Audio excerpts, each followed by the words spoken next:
Side खबरों के लिए सब्सक्राइब करें फ्लेम मीडिया और उसके बाद बेल आइकन को प्रेस करें ताकि सबसे पहले आपको मिले एक्सक्लूसिव खबरें।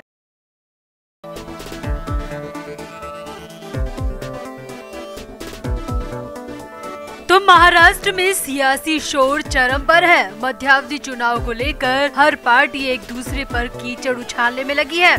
वहीं उद्धव ठाकरे खुद तो सीधे कुछ नहीं कहते, तो उनका खेमा इतने दिन से शांत था। मगर संजय राउत के जेल से बाहर आते ही उद्धव ठाकरे को लगा कि उनकी ताकत भी दोगुना हो गई है, क्योंकि उनकी पार्टी का टाइगर वापस आ गया है। मगर उद्धव ठाकरे को जोर का झटका धीरे से उस वक्त लगा जब मीडिया के जरिए उन्हें खबर मिली कि संजय राउत ने राज ठाकरे से सीक्रेट मुलाकात की है।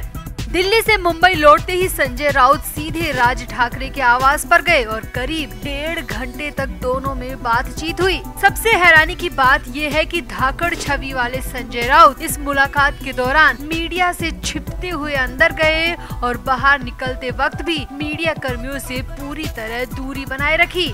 अब इस मुलाकात की खबरें लीक होते ही उद्धव ठाकरे के खेमे में खलबली मची हुई है और माना जा रहा है कि इस मीटिंग के बाद उद्धव और संजय राउत के बीच बहुत कुछ बदल सकता है।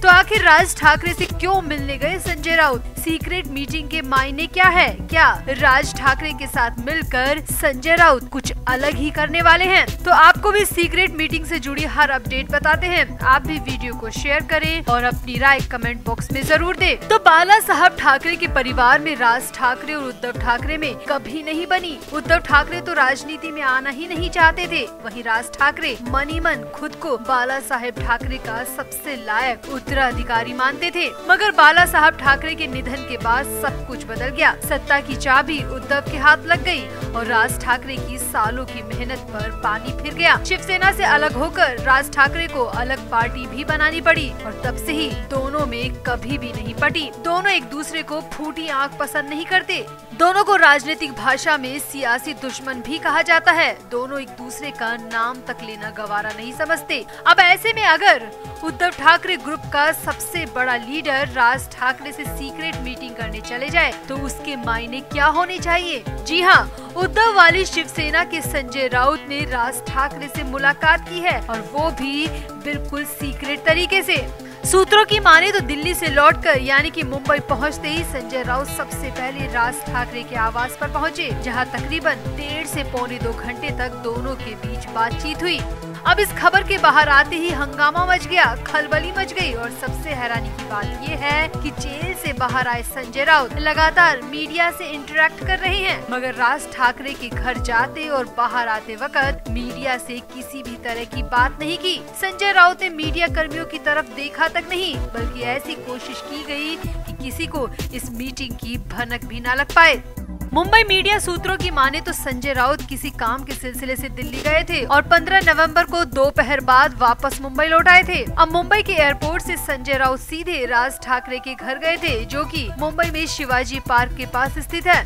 यहाँ आपको बता दें कि पिछले साल ही राज ठाकरे नए बंगले में शिफ्ट हुए हैं, जिसका नाम शिव तीर्थ है, जो कि उनके पुराने बंगले कृष्ण कुंज के बगल में ही है। अब मीडिया कर्मी अक्सर राज ठाकरे के बंगले के पास मौजूद रहते हैं। दरअसल मुंबई में ही नहीं बल्कि मीडिया कर्मी अधिकतर बड़े बड़े राजनेताओं के आवास पर मौजूद रहते हैं, ताकि उनसे रोज के मुद्दों पर राय शुमारी की जा सके, उनका वर्जन लिया जा सके। इसी तरह शिवाजी पार्क में राज ठाकरे के बंगले शिव तीर्थ के पास भी मीडिया कर्मी मौजूद थे और किसी को कानों कान खबर तक नहीं थी कि संजय राउत वहां पर आने वाले हैं। और सब ये देखकर हैरान रह गए कि शाम के करीब 3:30 बजे संजय राउत की गाड़ी राज ठाकरे के बंगले के बाहर रुकी और राउत अकेले ही राज ठाकरे के बंगले के अंदर गए। सूत्रों की माने तो संजय राउत अपने ड्राइवर के साथ आए थे। आजकल अक्सर राउत के साथ उनके भाई सुनील राउत मौजूद रहते हैं। जब से संजय राउत जेल से बाहर आए हैं, सुनील राउत साए की तरह साथ रहते हैं, मगर इस दौरान संजय राउत के साथ सुनील राउत नहीं थे। संजय राउत अकेले ही राज ठाकरे से मिलने के लिए उनके बंगले के अंदर गए। मीडिया सूत्रों की माने तो करीब 1.5 से पौने 2 घंटे तक दोनों के बीच बातचीत हुई और इसके बाद संजय राउत अपनी गाड़ी में बैठकर निकल गए। इस दौरान संजय राउत ने मीडिया कर्मियों को पूरी तरह नजरअंदाज कर दिया। अब राज ठाकरे और संजय राउत के बीच क्या बातें हुई, किस मुद्दे पर बातें हुई, ये तो नहीं पता, मगर माना जा रहा है कि इस तरह राउत का अचानक राज ठाकरे से मिलने का मकसद कुछ तो अलग है।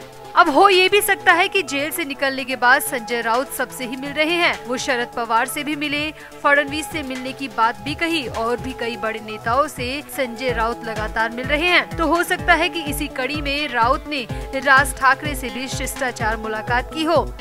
अब अगर ऐसा होता है तो उद्धव ठाकरे को घबराने की कतई भी जरूरत नहीं है, मगर अगर ऐसा नहीं होता है और ये मीटिंग पर्पस के साथ हुई है तो फिर उद्धव ठाकरे के लिए मुश्किल हो सकती है, क्योंकि राज ठाकरे तो पहले ही संकेत दे चुके हैं कि वो एकनाथ शिंदे के साथ खड़े हैं। ऐसे में संजय राउत का राज ठाकरे से यूं अचानक सीक्रेट तरीके से मिलना उद्धव ठाकरे और उनकी शिवसेना के लिए खतरा साबित हो सकता है। तो आपको क्या लगता है, राज ठाकरे से क्यों मिलने गए होंगे संजय राउत? क्या इस मीटिंग के पीछे कोई खास वजह है या फिर ये मुलाकात एकदम सामान्य थी? कहीं राज ठाकरे और संजय राउत के बीच कोई खिचड़ी तो नहीं पक रही? आप भी दोनों की मुलाकात को किस नजर से देखते हैं, कमेंट सेक्शन में जरूर बताएं और वीडियो को भी शेयर करें।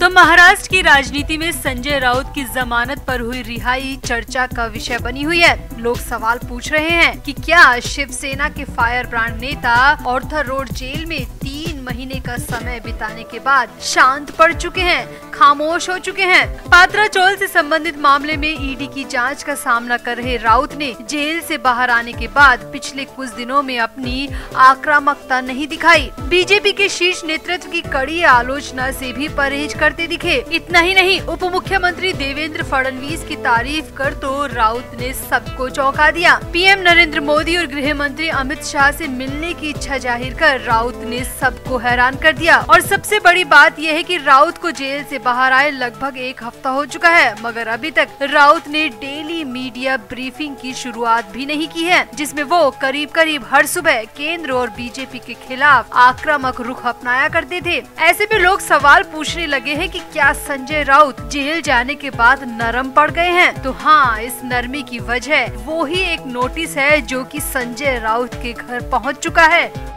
तो महाराष्ट्र की राजनीति में पिछले 4-5 महीनों में जो भी हुआ वो सियासत का अलग ही अवतार था। सत्ता और पावर की जंग पूरे देश ने देखी। किसी ने सत्ता पाई तो किसी ने पावर खोई, मगर अब भी ये भूचाल थमने का नाम नहीं ले रहा। और इस भूचाल के बीच संजय राउत जेल में रहकर भी मीडिया की हेडलाइंस में रहे और अब एक बार फिर से राउत के घर के बाहर मीडिया कर्मियों का जमावड़ा लगा हुआ है।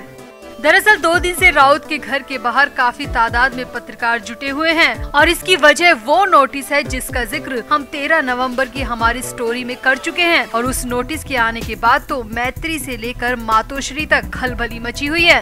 सूत्रों की माने तो 13 नवंबर को आए इस नोटिस के बाद संजय राउत के परिवार पर भी फिर से परेशानी आने की बात कही जा रही है। और सबसे बड़ी बात यह है कि इस नोटिस के आने के सिर्फ 4 घंटे बाद ही उद्धव ठाकरे के घर मातोश्री में एक सीक्रेट मीटिंग भी बुलाई गई। इस मीटिंग को बेहद अर्जेंट बेस पर बुलाया गया। मीडिया रिपोर्ट्स के मुताबिक इस मीटिंग में सिर्फ 5 लोगों को ही आने की परमिशन थी। तो जैसे ही मीटिंग को लेकर बुलावा आया तो संजय राउत अपने भाई सुनील राउत के साथ मातोश्री पहुंचे। और सबसे खास बात यह है कि संजय राउत जब मातोश्री के लिए अपनी गाड़ी से उतरे तो संजय राउत के हाथ में वो ही लिफाफा था जो कि 13 नवंबर को जांच एजेंसी की टीम राउत के घर पर देकर गई थी।